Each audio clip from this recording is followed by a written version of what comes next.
નિશાનભાઈ, vote ચોર ગદ્દી ચોર પ્રમુખ આવ્યા છે, શું કહેશો મશાલ રેલીનું સુંદર આયોજન? આજે તમે જુઓ કે વડોદરા શહેર જિલ્લા કોંગ્રેસ સમિતિ દ્વારા જે રીતે વોટ ચોર ગદ્દી ચોર મશાલ રેલીનું આયોજન કરવામાં આવ્યું છે, એમાં ખાસ ઉપસ્થિતિ આજે ગુજરાત પ્રદેશ કોંગ્રેસ સમિતિના આદરણીય માનનીય શ્રી અમિત ચાવડા સાહેબ અહીંયા ઉપસ્થિત હોય અને અમિત ચાવડા સાહેબે પણ એ જ વાત કરી જે વાત રાહુલ ગાંધીજીએ 3 દિવસ પહેલા આખા દેશમાં ઘટસ્ફોટ કર્યો.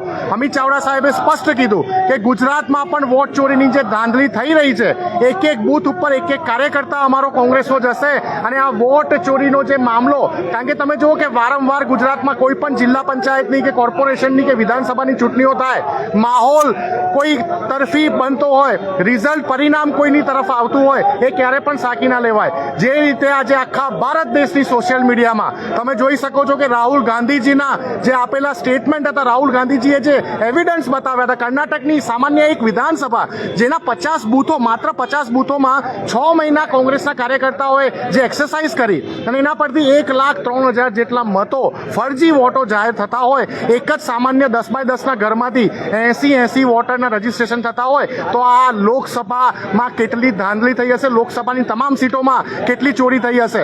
અમે તો એવું કહીએ છીએ કે પાર્ટી કોઈ પણ જીતી હોય, પરંતુ ઇલેક્શન કમિશન ઓફ ઇન્ડિયાને જ્યારે રાહુલ ગાંધીજી સવાલ કરતા હોય, ગુજરાત ખાતે જ્યારે અમારા પ્રદેશ પ્રમુખ અમિત ચાવડા સાહેબ જ્યારે સવાલ કરતા હોય, તો જવાબ આપવા માટે ભારતીય જનતા પાર્ટીના લોકો કેમ એમના ફ્રીના વકીલ બનીને આવે છે? વાત એ છે, આજે election commission of India Rahul ગાંધીજીને એફિડેવિટ કરવાની વાત કરે, તો ભાઈ સંસદમાં એમને સંવિધાનને હાથમાં રાખીને જે એમને ઓથ લીધેલી, એ ઓથ શું હતી? એટલે આ જે ઘટના છે ખૂબ જ ખતરનાક છે.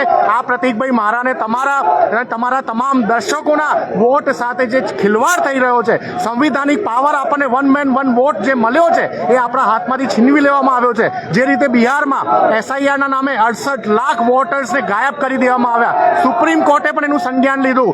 આ દેશમાં વોટ ચોરીના નામે ભયંકર ષડયંત્ર ચાલી રહ્યું છે.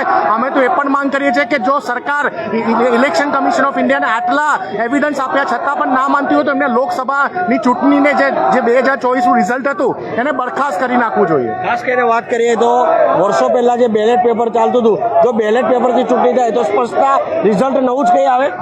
વિષય અત્યારનો વિષય છે બેલેટ પેપર કે ઈવીએમ નથી, વિષય છે મતદાર યાદી. રાહુલ ગાંધીજીએ જે એવિડન્સ આપ્યા છે, એ ઇલેક્ટ્રોનિક વોટિંગ મશીનના તો ડેટા અમને મળ્યા જ નથી. રાહુલ ગાંધીજી જે એવિડન્સ આપ્યા છે, માત્ર ને માત્ર મતદાર યાદીને આપ્યા છે. બિલકુલથી માત્ર ને માત્ર મતદાન યાદીને લઈને હમણાં હાલ આ મશાલ રેલી